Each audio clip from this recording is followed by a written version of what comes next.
Polysécure, épisode spécial. Je suis accompagné de Yassir. Bonjour. Ça va bien? Et toi?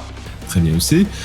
Aujourd'hui, on va discuter de hacker la complexité. Ce sujet-là m'est apparu quand j'ai écouté ta présentation à TEDx, qui était fort intéressante justement comme étant un élément et qui fait partie de la culture du hacker, dans le sens où on est depuis le plus longtemps qu'on bidouille et qu'on brise les systèmes, on le brise pas dans une perspective de briser le système, mais de le comprendre et de faire ce qu'on appelle en anglais du reverse engineering, de comprendre ce qui a mené à ça, et donc de défaire la complexité inhérente au système. Ça a commencé avec des systèmes téléphoniques dans les années 70, jusque dans les grands, maintenant très récemment dans tous les systèmes dans lesquels on a, où généralement ce hacking-là, qui était pur à l'époque, maintenant qui c'est malheureusement qu'il est un peu moins, où on va chercher justement la faille dans le système pour faire un profit. À l'époque, on cherchait pas la faille dans le système, on cherchait à comprendre le système et donc de hacker la complexité qui est un peu le point de départ de notre univers finalement, là.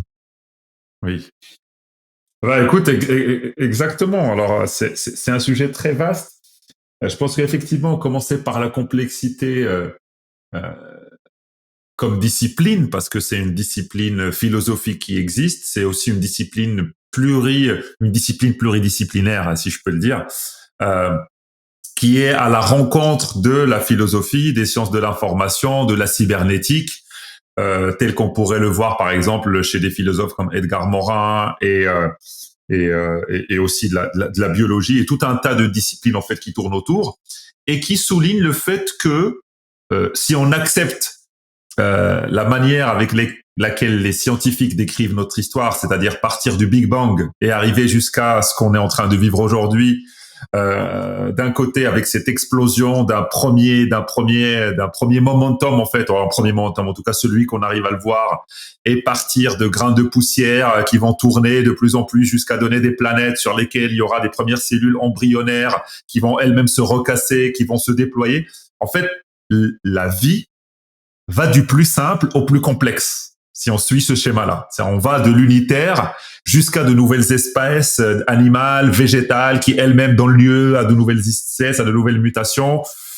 Et ça ne va pas trop s'arrêter, en fait.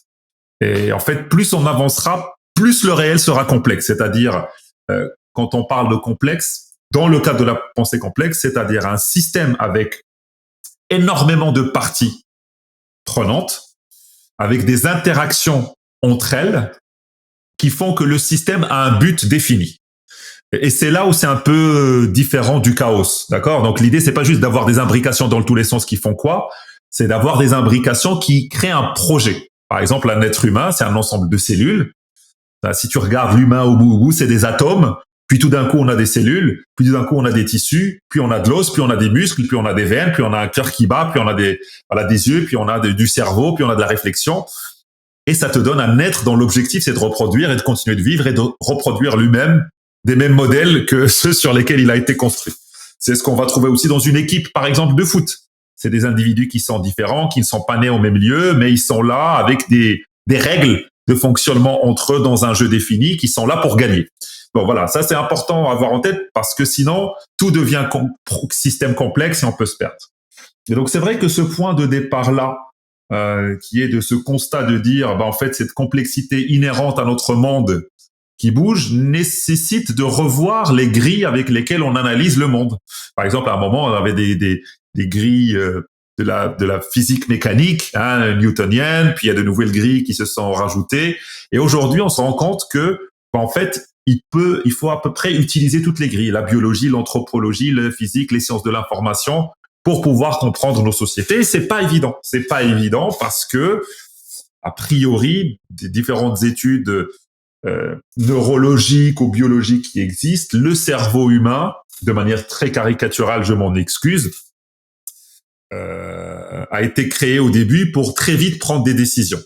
C'est-à-dire pour faire des approches, on va dire un peu par des herméneutiques, pour faire en fait en gros des approches très grossières de la réalité et prendre des décisions rapidement par répétition. Tu prends un bébé, tu lui donnes un peu de yaourt. Au début, il s'en met sur la joue, sur la tête. Certaines rentrent dans la bouche et en fait, par répétition, il finit petit à petit par ajuster en fait le bon geste jusqu'à ce qu'il commence à vraiment viser juste et manger. Mais c'est comme ça que ça se passe. Et en fait, au début, il fait des approximations. On apprend par approximation, en fait. C'est comme ça, il apprend. Il sait que intuitivement, ça doit aller dans sa bouche, mais au début, il le met dans son nez, quoi. Et donc, petit à petit, et on approche à peu près de manière globale le réel avec des approximations comme ça. Et notre cerveau s'est entraîné depuis des millénaires à faire ça. Et aujourd'hui, on est en train de dire à notre cerveau, oh là là, fais attention. Ces approximations sont très importantes parce que c'est ce qui nous a permis d'être là aujourd'hui. Ça nous a sauvé, je pense, la peau à plusieurs reprises quand on avait des prédateurs ou voilà. Mais néanmoins, sur des problématiques politiques, géopolitiques, voilà, sociétales, etc., ça atteint ses limites et ça ne nous aide pas trop à traiter les problèmes qu'on veut traiter aujourd'hui. Alors pourquoi hacker la complexité et pourquoi les hackers et pourquoi moi j'avais fait ce TEDx? C'était au-delà du fait de parler des hackers, c'était aussi un prétexte pour intégrer la technologie dans la réflexion. Et je pense que la technologie aujourd'hui, vu la place qu'elle a prise dans notre quotidien, rend cette tâche à la fois facile dans certains cas, quand tu vois par exemple Wikipédia ou certains projets qui nous permettent d'accéder à des connaissances ou des outils qui nous facilitent la vie. Mais en même temps, ça vient aussi perturber notre quotidien quand tu regardes les réseaux sociaux et leur capacité à diffuser des fake news dans tous les sens et à créer du coup eux-mêmes des systèmes complexes de vérité qui vont se battre entre eux et qui font que ça devient quasiment impossible d'avoir une opinion sur le moindre sujet. Ou alors, si on l'a, c'est une opinion qui est extrêmement polarisée.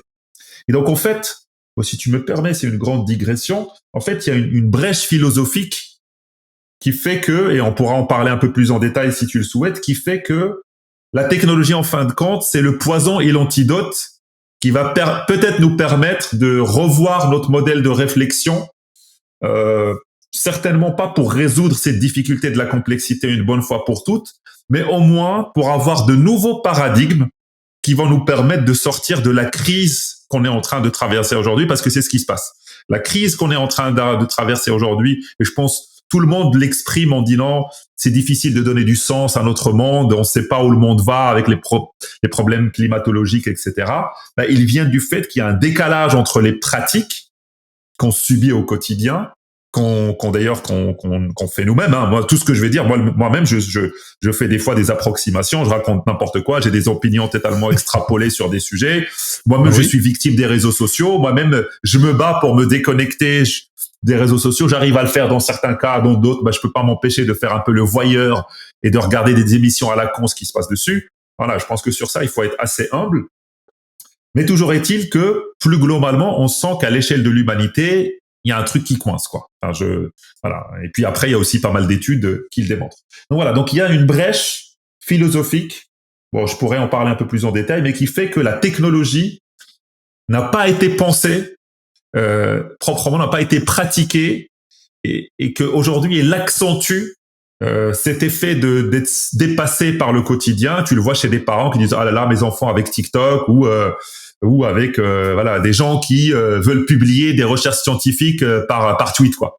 Ils font une recherche scientifique, ils passent pas par les pairs, ils balancent ça sur Twitter en disant bah voilà, j'ai fait cette recherche là, hop, allez, voilà. Et les hackers ont dans leur imaginaire, dans les moments fondateurs de cette communauté, bah eux, la technologie, c'est quelque chose qu'ils ont toujours capté. Ils ont presque toujours pensé le monde à travers le prisme de la technologie, ce qui est un biais aussi, hein, qui a ses limites. Mais à minima, eux, ils ont cette capacité de décortiquer la technologie, de la challenger pour voir comment on peut l'utiliser pour le bien de l'humanité. Alors pour le mal aussi, quand on va parler des pirates, mais aussi pour le bien. Et c'était un prétexte pour dire nous avons besoin aujourd'hui de remettre la technologie au centre de nos réflexions parce que je pense que les gens sous-estiment l'impensé qu'on a vis-à-vis de la technologie et du coup le danger que c'est en train de représenter par rapport au cerveau humain si on n'arrive pas très vite à refaire basculer la balance dans le bon sens. Effectivement, mais on regarde pas. C'est un outil très sophistiqué qui a pris sa propre vie à certains égards. C'est devenu un système complexe. Autant les premiers objets électroniques étaient très simples, étaient très rudimentaires, étaient de façon très autonome. Si on le regarde justement sur l'évolution des espèces, ben c'est effectivement, là, on revient il y a 40 ou 50 ans. C'était, puis même 50-60, ça me rajeunit pas. C'était très unitaire leur fonctionnement. Et progressivement, on est venu à des systèmes complexes qui se sont organisés, qu'on a fait des amalgames sans les maîtriser d'ailleurs. Fait qu'on a créé des éléments beaucoup plus sophistiqués sans vraiment nous-mêmes ou plus complexes, ça, pour reprendre le thème de ce qu'on parle, sans même l'en comprendre. Là, le hacker est venu dans cet environnement-là. Et lui fait l'effort de comprendre les amalgames, les amalgames qu'on fait, les agencements qu'on fait de ces technologies-là. Puis c'est ça aussi le danger qu'on ne voit pas à l'heure actuelle, et que notre cerveau n'est pas prêt à gérer ces éléments-là parce que on se retrouve dans une situation où on subit ce qui se passe. Mais essentiellement, puis c'est un peu ça le problème, puis c'est un peu, je pense, c'est la crise que tu mentionnes, entre autres, puis moi, comme j'aperçois, c'est que ces outils-là dépassent tellement ce que la majorité des gens comprennent. On parlait des parents avec TikTok, par exemple, mais ça, c'est un élément. Si on parle comment les fake news sont rentrés, comment maintenant ces instruments-là servent à polariser des parties de la population complète. La COVID a malheureusement démontré à quel point on était capable de radicaliser des gens très facilement avec ces informations-là. Ça a créé des histoires très malheureuses où il y a même des gens qui ont décédé de la COVID parce que les informations dans lesquelles on a mis à leur disposition étaient inexactes, donc ont pris des mauvaises décisions basées sur ces informations-là. Donc, la complexité, les gens ne la voient pas. Autant que quand on était chasseur-cueilleur avec notre javelot, on était capable de voir la complexité de l'environnement qui était là. Et notre cerveau s'est développé pour gérer ce type de complexité-là. Et ce qu'on appelle l'intuition maintenant, c'est une espèce de raccourci que le cerveau se crée, justement, pour nous sauver la vie, nous sauver la peau sur des notions dans lesquelles on vit, alors qu'on vivait à l'époque du chasseur-cueilleur, là, dans la savane où on courait. Ben effectivement, quand il y avait un bruissement de feuilles, ben ça voulait peut-être dire qu'il y avait un lion qui était pas loin et qui venait nous chercher. Donc, on était axé comme ça. Maintenant, on est dans un environnement où ces signaux-là, ces symboles-là ne sont plus là. Donc, l'intuition qu'on a développée, celle qui nous est préprogrammée, parce que si on prend les choses, des termes plus technologiques, on a un préprogramme qui est déjà là, qui n'est plus adapté à l'environnement qu'on a nous-mêmes développé dans l'absolu. C'est de notre propre création. Et de voir comment tout ça se résume, puis comment on peut justement reprogrammer une partie de ce programme-là qui est chargé de base dans nos têtes et de développer l'intuition, parce que dans les sciences cognitives, on est capable justement de reprogrammer une partie de notre intuition, de reprogrammer une partie de ces éléments-là pour nous faciliter la vie dans la nouvelle technologie, de faciliter la vie dans un nouvel environnement dans lequel on est en train de développer. De notre propre création dans l'absolu, on a été peut-être victime de notre environnement jusqu'à tout récemment, mais l'évolution est très rapide. C'est-à-dire, en 50 ans, on a changé de choses unicellulaires en technologie à des systèmes complexes qui s'organisent seuls maintenant en plus, dans bien des cas. Donc, on est dans un contexte où on est en train de recréer, je dirais pas un Terminator, là, on n'a pas sur le point d'avoir des machines qui vont être autonomes et qui vont décider le propre chemin. Mais il demeure que ces environnements-là s'organisent seuls et de façon atomique. Puis j'aime beaucoup l'exemple du corps humain sur comment tu l'as apporté, parce qu'effectivement, la cellule qui produit quelque chose, elle n'a aucune compréhension de l'ensemble du corps. Et le corps lui-même ne voit pas le fonctionnement de la cellule unique. Comme être humain, on n'a aucune idée comment nos cellules fonctionnent. Mais une cellule, sa fonction dans un organe qui est une organisation de cellules, dont le cœur, par exemple, qui est un organe, a une fonction dans le système, et la cellule qui en fait partie n'a aucune idée de ce que la fonction du cœur. Le cœur fait quelque chose, et le cœur, même au niveau dans la globalité de l'être humain, on a jusqu'à tout récemment, parce que avant on ne savait pas, que le cœur avait cette fonction si importante que s'il arrêtait de fonctionner, ça menait inévitablement à la mort. Et comment on peut utiliser cet organe-là pour le faire, et inversement, comment on peut hacker soit du micro, c'est-à-dire hacker les cellules. On l'a vu avec le développement du vaccin, entre autres, qui est un hack de cellules qu'on a développé, qui est fait justement au niveau cellulaire. mais on peut pas juste le réfléchir au niveau cellulaire, il faut aussi le remonter au niveau organe ou au niveau système, au niveau macro, le corps humain dans son entièreté.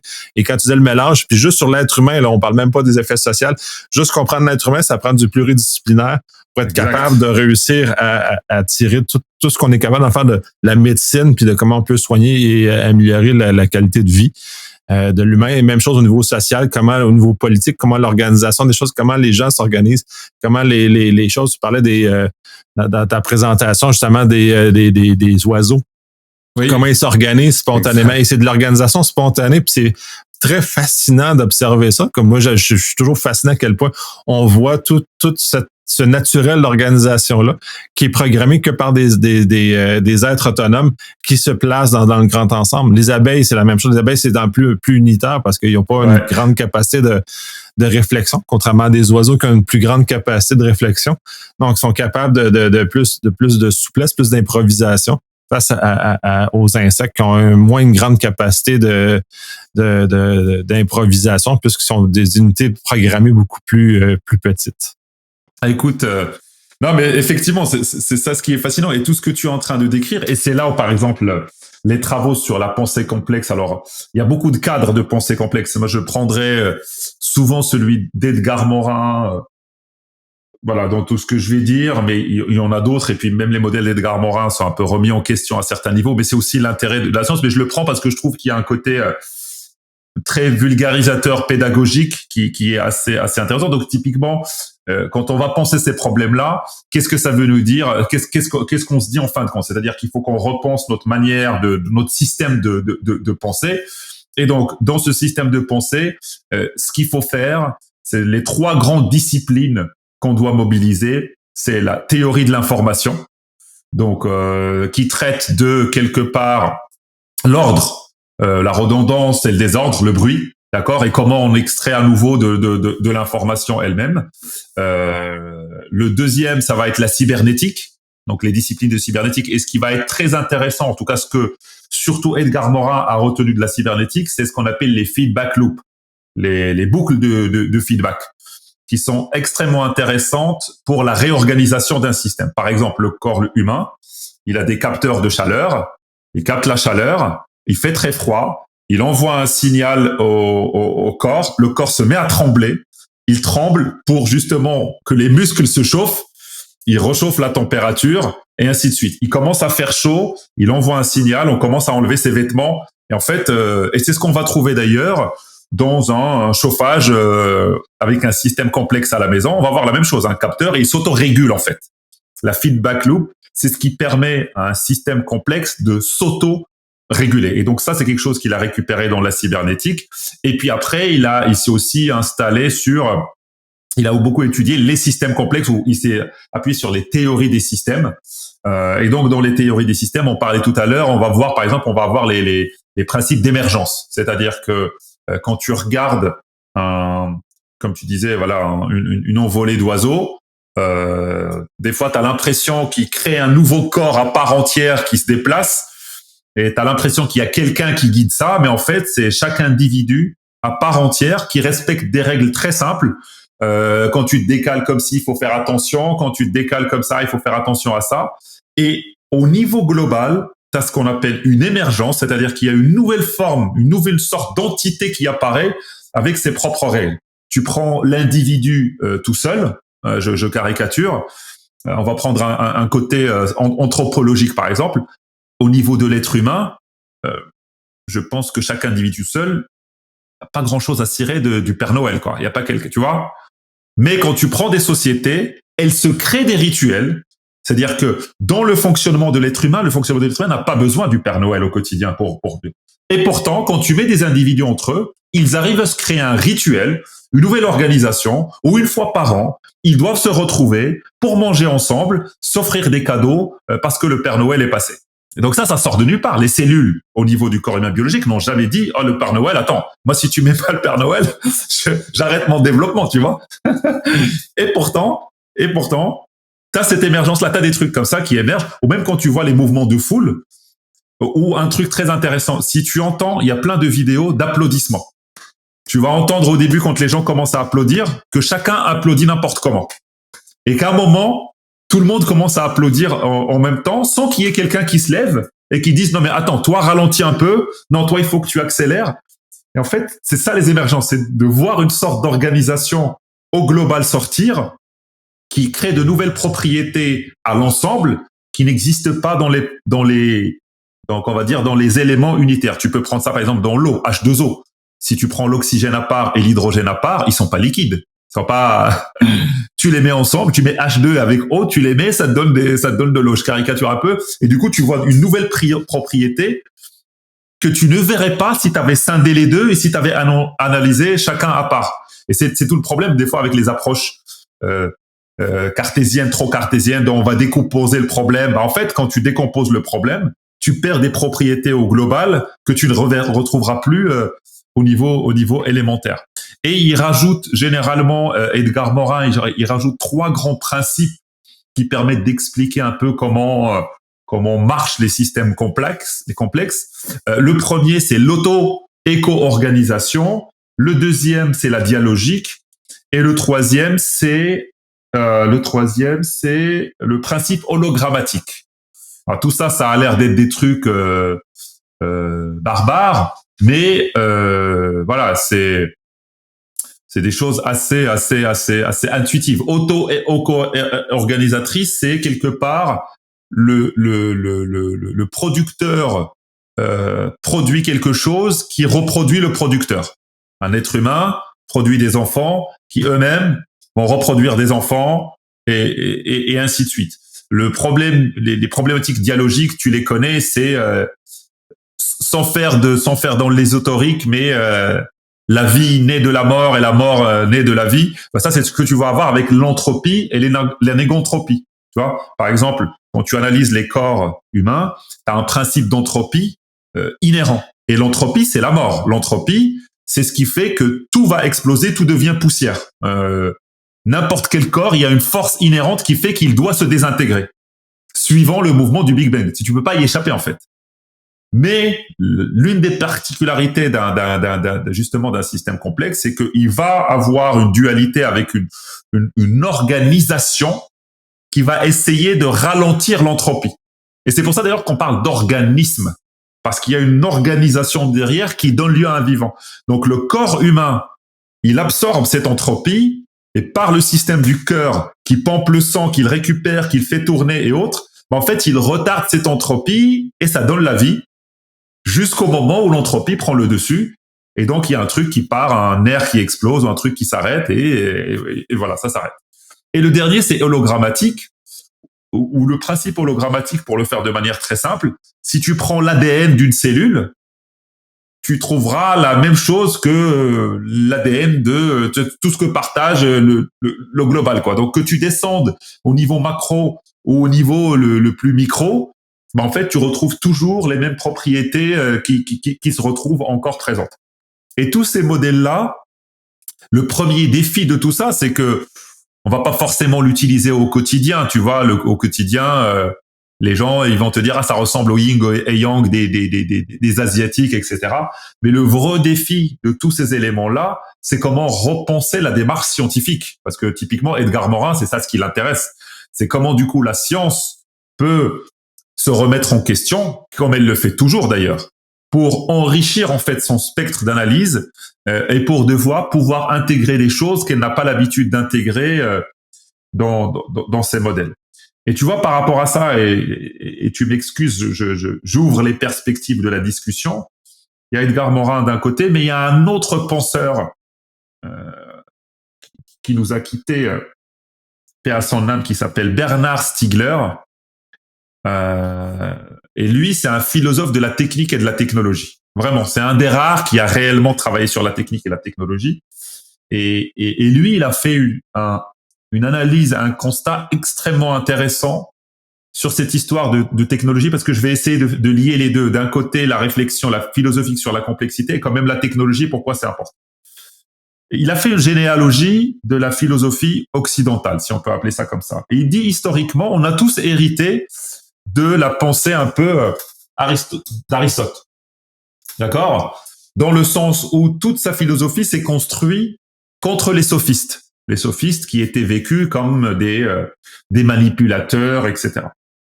Et il disait en faisant ça, Aristote, par exemple, a rejeté l'écriture qui était une technique, une pratique des sophistes. Il l'a rejeté parce qu'il a dit non, mais il faut privilégier la contemplation, la réflexion, voilà. Et en rejetant ça, en rejetant cette pratique et ces techniques, il a sorti du cadre de la philosophie occidentale la pratique comme étant partie intégrante de notre manière de réfléchir. Je ne sais pas si tu connais un phénomène, par exemple, est-ce que tu as l'impression de mieux réfléchir en dessinant qu'avec le clavier? Est-ce que ça t'arrive de ressentir ça? Des fois, quand tu as prendre un stylo et dessiner, ça t'aide à mieux réfléchir que si tu as un clavier avec des boutons sur lesquels tu dois taper.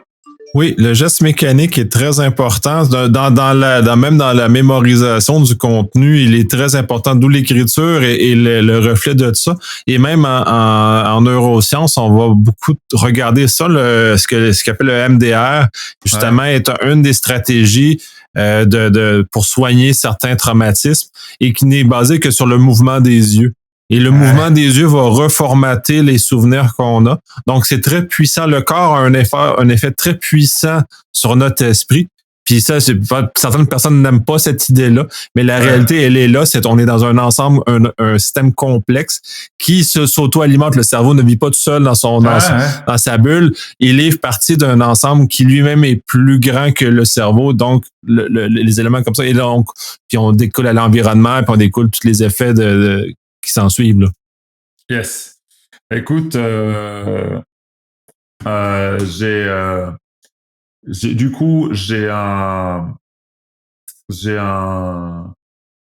vois, quand tu analyses ça, donc lui, ce qu'il dit, il dit, en faisant ça, en fait, la technique a été sortie du champ de la philosophie et c'est devenu un impensé. Pendant des années, ça a été rejeté comme disant, non, mais la technique, c'est pas de la philosophie, c'est un truc externe, il faut pas s'intéresser à ça. Et ça a glissé et il y a eu, alors j'accélère l'histoire parce qu'on pourra pas tout repasser, mais il y a des moments clés qui ont pour le coup accéléré la scission entre notre réflexion et vraiment la technique. La première, c'est la révolution industrielle. Et donc, la révolution industrielle a permis l'apparition des technologies. Et là, il y a quand même un distinguo à sortir. C'est quoi la différence entre technique et technologie? D'ailleurs, même avec science, parce que des fois, les gens parlent de progrès technologique en confondant ça avec progrès scientifique. Or, on peut faire des progrès technologiques sans faire de progrès scientifique a posteriori. Pourquoi? Parce que la technologie, c'est quelque part l'industrialisation, d'accord, de certaines techniques, avec des formalismes scientifiques. Par exemple, la science nous a appris à gérer l'énergie, à la transformer, à la comprendre et autres. Il y avait des techniques, par exemple, pour avoir des carrosses ou des broues. Et en fait, mais ça nécessitait l'intervention de l'animal ou de l'humain pour. En fait, on prend par exemple l'invention du moteur à vapeur. Tac, on le met. Donc, le processus de moteur, donc de ce mouvement-là, en s'appuyant sur des formalismes scientifiques, en fait, on crée une technologie qui s'appelle le moteur. Et cette technologie n'a plus besoin de l'humain, entre guillemets. On crée le moteur, mais au quotidien, l'action va se faire. Mais en fait, ça a créé une première distance à nouveau avec les techniques où on s'est éloigné encore plus. Et donc, du coup, on n'injecte plus du tout de sens, en fait, dans ce genre de technique. Non seulement ça, mais on le massifie. C'est-à-dire qu'on en crée des tonnes et des tonnes dans tous les sens. Et on a rajouté une deuxième révolution qui est la révolution numérique, si on peut appeler. Et là, par exemple, encore une fois, Bernard Stiegler, parce que ce sont ses travaux, il l'a né au moment de l'apparition du web. Pas d'internet, pas d'informatique, du web. Pourquoi? Parce que le web a permis la démocratisation de l'interface entre les humains et réellement le numérique, une bonne fois pour toutes. Donc c'est 93, c'est super récent. Et à partir du moment où on combine l'industrialisation pure et dure avec cette quelque part ce framework web qui permet d'accéder à tout et n'importe quoi, et ben en fait c'est ce qui crée la situation dans laquelle aujourd'hui en fait la technologie nous échappe. On peut le dire. Et surtout ça crée une capacité d'industrialiser tout et n'importe quoi, de telle façon à ce que on n'a même pas le temps de réfléchir la blockchain que tu as la Bitcoin. Et t'as même pas le temps de penser le Bitcoin que t'as le métaverse. Et t'as même pas le temps de réfléchir le métaverse que t'as les NFT. Et t'as même pas les NFT que t'as le post-quantique. Et ça continue et ça ne s'arrête pas. Et c'est une course folle vers des innovations où certaines ont des utilités et d'autres, c'est du bullshit monstrueux, quoi. Alors, je vais pas ouvrir le débat sur les NFT, je te vois venir. Je ne toucherai pas cette fois-ci. Peut-être qu'on abordera ça une prochaine fois, mais ça est énorme en soi. Ouais. Voilà. Mais on se retrouve dans cette réalité. Et moi, le premier, c'est-à-dire que moi, le discours que je te tiens là, il est un peu posé, structuré, mais dans les faits, on est tout le jour avec de nouveaux trucs qui apparaissent, qui sortent de nulle part, et t'as envie de te dire, mais on n'a même pas encore réglé nos vrais problèmes de répartition, de richesse, d'égalité, de justice, qu'on continue de produire des trucs, voilà, d'innovation pour de l'innovation, quoi. Et pourquoi? Parce qu'au fond, on s'est déconnecté de la technologie. On a donné de l'autonomie entre guillemets en industrialisant ça. Et le dernier cap, c'est qu'on a industrialisé la production culturelle. Tu vois, la production de l'art, la production de la pensée et tout. Je vais quand même citer les NFT, mais dans un exemple très particulier parce que c'est assez illustrateur. Et ça, il faudrait presque faire l'histoire de l'art, mais je pense pas qu'on aura le temps. Mais pareil, l'art, c'est une technique à un moment, d'accord? Et donc les artisanats, peut-être dans un premier temps, quand ils construisaient une arme pour chasser les animaux, en fait, ils travaillaient cette arme-là à la main. Ils la décoraient. Ils mettaient du temps à la construire pour la décorer et autres.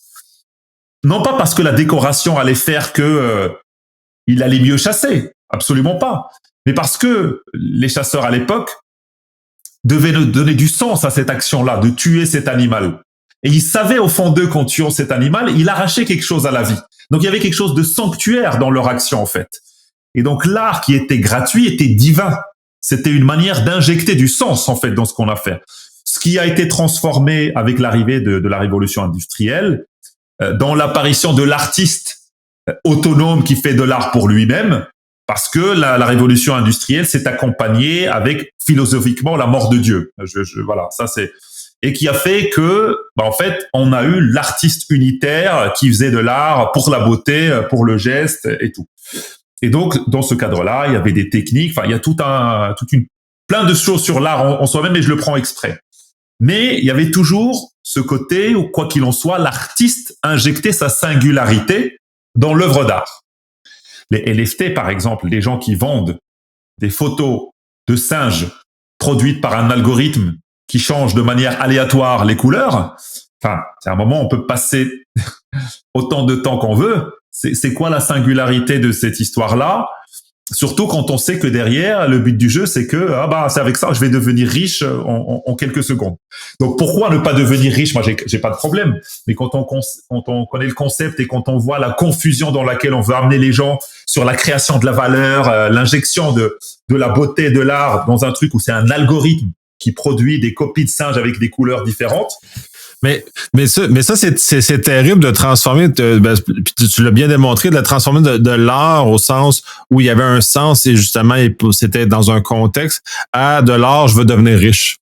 Fait que la cupidité a remporté et a transformé les mécaniques artisanaux et artistiques qui nous amènent justement dans une réflexion que moi je trouve très malsaine. Puis le NFT est un exemple de c'est cette expression du côté malsain des comment les technologies transforment les choses, mais en tout cas dans ce use case, parce que encore une fois les technologies, je garde cette image, et il y a encore Bernard Stiegler de pharmacon, c'est-à-dire que ça peut être l'antidote et le poison, mais dans ce use case en particulier, faire passer ça pour de l'art. Alors pour que les gens veulent devenir riches, j'ai pas de problème, mais faire passer ça pour de l'art, et surtout quand on sait que derrière certaines communautés, elles poussent à l'achat de ce genre d'œuvres artistiques, je fais des guillemets, parce qu'elles espèrent qu'elles vont se revendre et elles espèrent qu'on va faire un jackpot au bout de quelques secondes. C'est carrément de schéma de Ponzi, parce que le dernier qui va se retrouver avec l'œuvre chez lui, il aura perdu peut-être tous ses économies et tout. Je trouve ça assez dangereux, et ça montre en fait ce passage à l'échelle de l'industrie qui s'est approprié aussi la production intellectuelle et culturelle, et on y arrive. Il y a des IA maintenant qui écrivent des romans. Ok, why not, super, ça peut être intéressant, mais sans réflexion profonde sur qu'est-ce que c'est que l'art, qu'est-ce que c'est que la justice, quel est le sens de l'humanité et tout, on n'aura même pas le temps d'orienter ces technologies-là, qu'on sera noyé des gens qui te vendent des romans, des machins et tout, et on aura toujours cette longueur de retard, sur ce gap qu'on a créé avec des technologies qui maintenant presque elles-mêmes nous drive à les faire évoluer constamment sans jamais nous arrêter, quoi. C'est un petit peu aliénant, quoi. C'est un peu, c'est l'illusion de la consommation aussi. On consomme l'art maintenant, on ne l'apprécie plus comme c'était.